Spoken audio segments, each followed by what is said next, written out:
Once you sign up for OpenWeatherMap, go to the inside the API keys tab. Just click on API keys, and this will be your unique key, and you're gonna need this to get this data.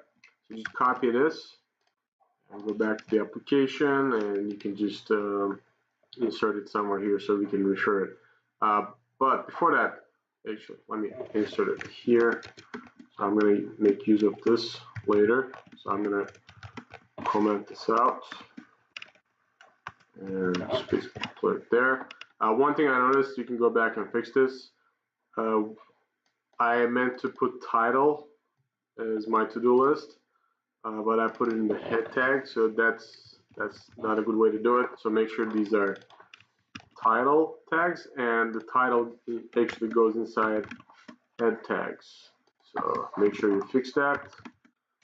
So make it proper HTML structure, and now this is the correct way to do.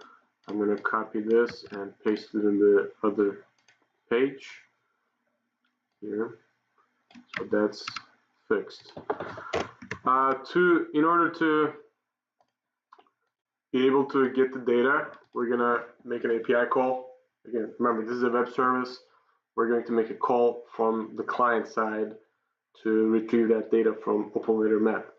But the call is going to be made from the client side, which means from the client's browser, or the web browser, okay, and not the server, not where the PHP is. PHP is server-side scripting.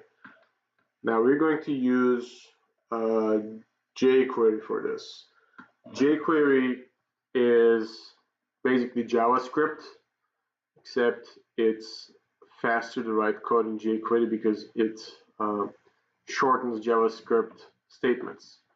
So we're going to include JQuery into our application. That way we can do some client-side programming, which will make use of a web service. So to do that, I'm going to add JQuery into my application.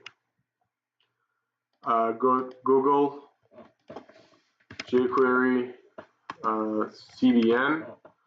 CDN stands for Content Delivery Network. This way we're going to fetch jQuery library from a online resource, Content Delivery Network. CDN.js is pretty good. You can pretty much find pretty much all the JavaScript frameworks here.